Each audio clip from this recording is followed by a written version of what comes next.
Okie dokie! Before this video starts, let's just address two main issues. Yes, I look like, as the Irish say, Jesus, I'm feckin' knackered, Paddy. Up the dubs! And two, I do need a haircut. But regardless of that, let's get into today's topic. How much volume do you need to be doing to make the most amount of gains in the gym? So, firstly, what the is volume? Well, hello! Volume is the total amount of weight that you lift within a workout and can be calculated via the formula weight by total reps by total sets. Thank you, that is all. Goodbye. Okay, that's great, but in terms of this video, we are going to look at volume as being the total amount of sets only, that you accumulate over the week. So your total amount of weekly sets. Now, I want to bring in one key study by Research Bay, Mr. Brad Schoenfeld, where he did a review of 15 key studies that directly compared the effects of either high volume training or low volume training and its relation to overall hypertrophy, okay? So, let's bring out the pointer. Baby, woohoo!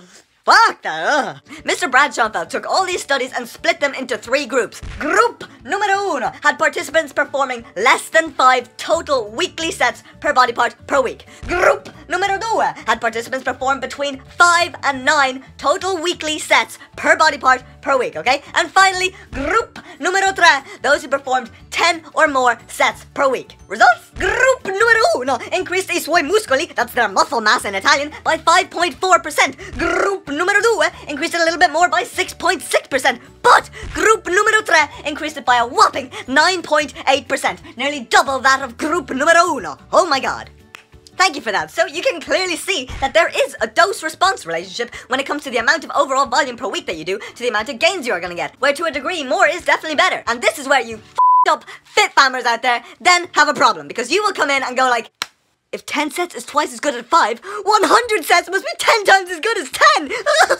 Wrong! And even the Research Bay himself, Brad, admits that though he did manage to find that 10 sets is superior, he did not manage to find an upper limit as to where these gains would then plateau and then level off. And I have to say, based off other research, that there is undoubtedly an inverted U-graph when it comes to the amount of volume you then try to push the limits of to the amount of gains that you are then going to get from that. And if you want to get super nerdy, hey baby, how about we go to the library and learn about some ionic bonding?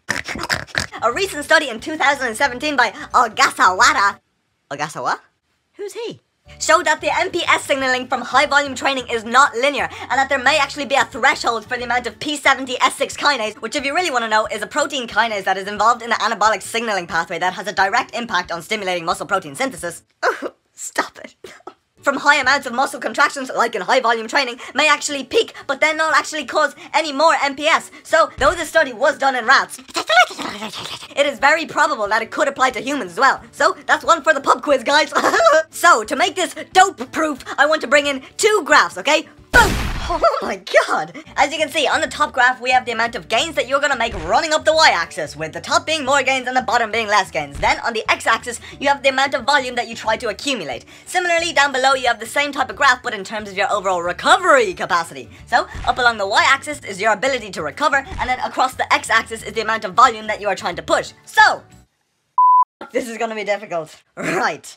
I don't know how, but somehow it'll be done. As you can see, on the top graph, if you train with such minimal volume, also known as the minimum effective volume, you will make some gains, but they will be painfully slow because the volume is so little. On the recovery graph, however, you will be able to recover 100% every single session because the stimulus is so small. But nobody really wants to make these painfully slow gains. Instead, you want quicker gains. So, as you slowly increase the volume up to the top of this bell curve, you reach your maximum adaptive volume, which is essentially the maximum amount of volume that you can tolerate to be able to adapt. As you can see on the recovery curve, you will be recovering each and every session. So the stimulus is high and the recovery is high, and this is where you want to be training at the majority of the time. Now, this is where it gets fun. You realize that more is better and that with this higher volume, you are actually making more gains, so you decide to push the limits and do 200 sets of squats per week. Well, I'm afraid it's only downhill from here. Because as you push volume past your maximum adaptive volume, you only begin to then go down this U-curve and get diminishing returns when it comes to gains. As you can see, you will be making the same amount of gains over this side of the graph as you would be over that side of the graph. And this is because when you look at the recovery graph, when you start to push past this boundary, your recovery then starts to take a hit.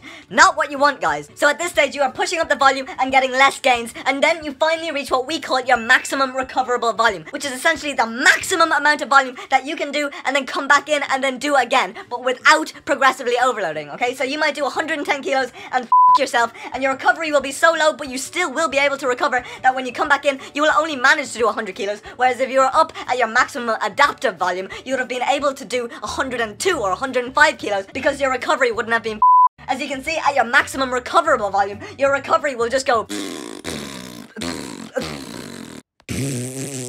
And that is why a lot of you are coming to me saying, Scott, I'm doing 500 sets per week, but I just can't overload, I just can't get stronger, I can't make any gains. You're doing too much, you're not recovering. Be smart, don't be a fucking idiot. Sorry, please forgive me. Practical implications. Spend some time over the coming weeks to find out your own specific volume tolerance, okay? Start out training 12 sets per body part per week. Then, are you finding that you can recover from this? If you can't, then push it up to 14 sets per body part per week. 16 sets, 18 sets, all the way up until you find that you can't recover from this, and you can't then keep adding weight to the bar and doing more volume. And you know that this amount of volume is therefore your maximum recoverable volume that you can recover from. So then you can take that number and design training programs specific to you so that you can ensure you don't fuck yourself spinning your wheels, not recovering, not adapting, and that you can actually make constant gains. Woo! For example, if you know that your minimum effective volume is 10 sets per body part per week, and your maximum recoverable volume is 20 sets per body part per week, what is the point of designing a training program that in week 1 has you training at 18 to 20 sets, which is basically your maximum recoverable volume, and then have you going into week 2 already fucked, needing a deload, having such a small accumulation phase? That is not going to lead to gains. So instead,